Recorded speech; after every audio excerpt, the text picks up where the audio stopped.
Tubig!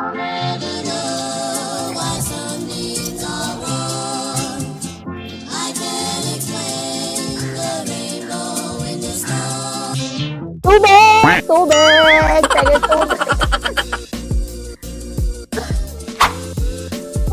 Nandiyan pala kayo ha. Nakita niyo yung pagpapagod ko para lang makapunta sa Ocular. Diba nag-bike pa ako para lang makapunta tayo dito sa napakagandang bahay na ito. Wait lang yung car ko kasi na nasira. Wait lang, ayusin ko lang. Yung car ko. Yan. Diba? Bagong pintura pa yan. Pinaayos ko pa yan. Pinakarawas ko pa yan. Para lang makapunta dito sa site. So yan, halika. Pasok tayo. Nandito tayo ngayon sa Imus, Cavite. Dahil may bagong project na naman po ang Model Asia. So tara, pasok tayo.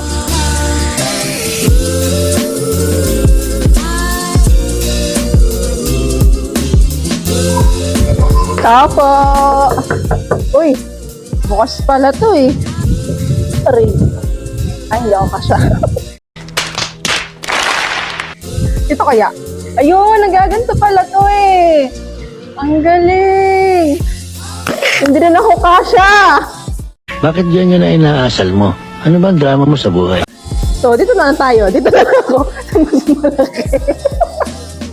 So, yan yung main door niya. Wala pa kasing bintana.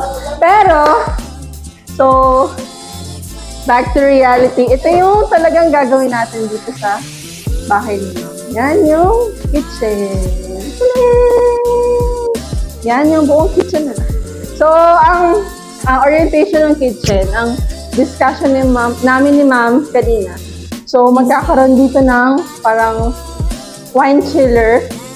Tapos, may cabinet pa daw dito, parang pantry. Tapos, wine chiller. Tapos, ito na yung cabinets. Tapos, yung typical na nilalagay namin is yung oven, yung built-in oven, tapos ref. And then, dito na yung cabinet ulit. And then, yung sink. Tapos, dito, magkakaroon sila ng parang ito na ata yung pinaka-table nila or island yan. Breakfast nook.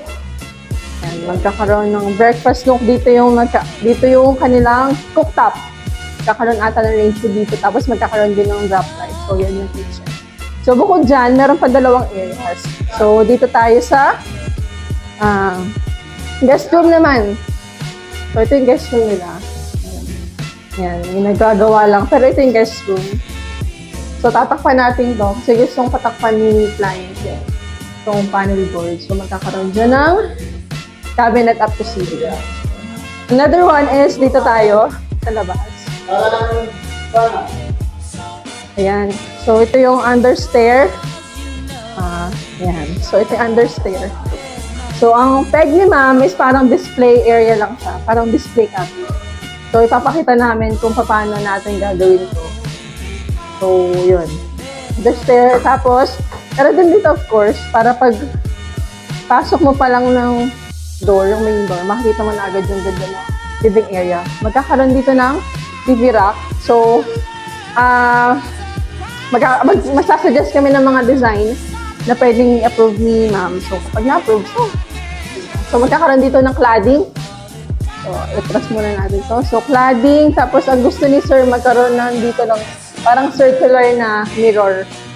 So, yun. Cladding, circular mirror, tapos yung TV rack.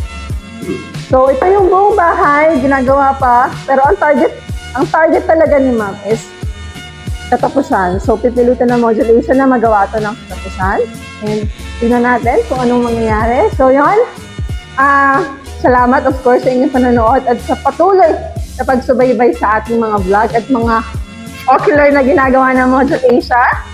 And dating gawin guys, don't forget to like, share, and of course, subscribe sa ating mga social media accounts.